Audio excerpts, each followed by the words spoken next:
il faut bien prononcer les choses, sinon on se demande où on est. Bon, dites donc alors, ça parle de nous dans le monde, il paraît? Oui, entre autres choses, de nous, de la politique aussi, pas mal, dans les journaux. Les occasions de nous réjouir de voir la France à la une des journaux du monde entier ne sont pas si nombreuses qu'il faille bouder notre plaisir.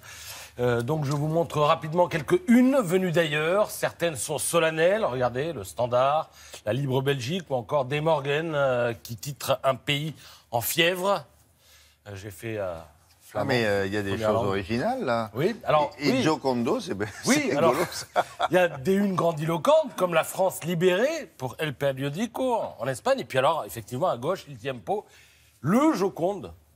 Alors, allusion peut-être au sourire de Macron, qu'il a parfois carnassier, mais qu'il sait aussi esquisser. Allusion aussi peut-être au mystère qui entoure l'homme, si jeune, si déterminé, et dont on peine à deviner la suite du parcours. Et puis, il y a cette une facile et pas si mal vue du métro anglais, Big Mac, tout simplement.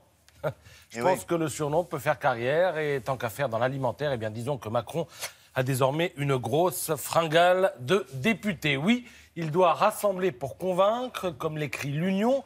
Le voilà face à ses défis. Pour reprendre la formule de l'indépendant, le plus dur commence, selon l'Ardennais. Vous le voyez, beaucoup de unes tournées vers un avenir immédiat dont on a un peu de mal à deviner de quoi il sera fait. Alors, dans ce contexte, la mère de toutes les questions, eh bien, c'est moins la composition du premier gouvernement, qui, sans doute, d'ailleurs, fera l'objet d'un remaniement dans un mois, que l'issue des élections législatives.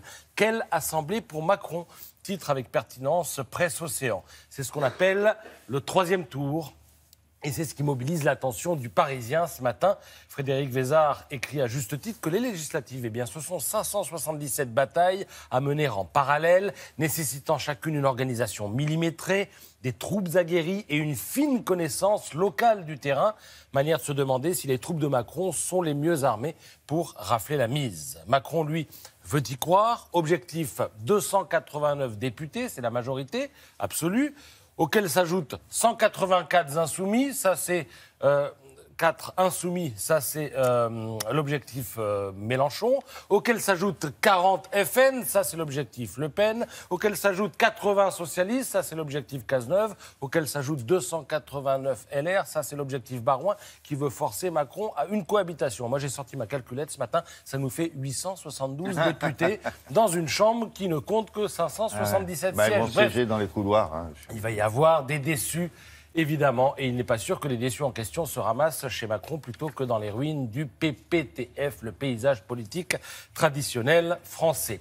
La une de Libération, avec ce dessin de Willem, dit l'essentiel des dégâts commis par Emmanuel Macron, qui n'en est pourtant qu'à mi-parcours de son pari. S'il le réussit, ce pari, eh bien, il se retrouvera à la tête d'une majorité centriste, européenne et social-libérale, face à une droite nationaliste, anti-européenne et une gauche radicale qu'il est presque autant, écrit ce matin Laurent Geoffrin. Vous vouliez réagir sur la une de je regardais les ruines des cathédrales.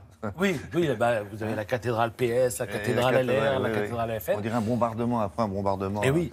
Et droite et gauche classique vont se retrouver, écrit Geoffrin, au balcon de l'histoire politique, laissant le champ libre à l'affrontement entre ceux qui acceptent la mondialisation et ceux qui la récusent, en tout cas sous sa forme actuelle. Voilà ce qu'écrit grosso modo Laurent Geoffrin, le patron de Libération, ce matin. Alors, pour conclure, eh bien... on va dire que, comme toujours, ce sont les dessinateurs qui ont raison. En 4 coups de crayon, ils arrivent à résumer une situation. Vous avez ce dessin de CAC à la une de l'Opinion ce matin. Macron y est campé en batteur de cartes, donc celle du PS, celle de LR, celle du FN, les fameuses ruines dont on parlait à l'instant. Et même si, sur le dessin, Macron ressemble au croupier, il se pourrait bien qu'il soit en fait le véritable joueur de la partie. Alors maintenant, après, il faut être le gagnant. Voilà. Merci beaucoup.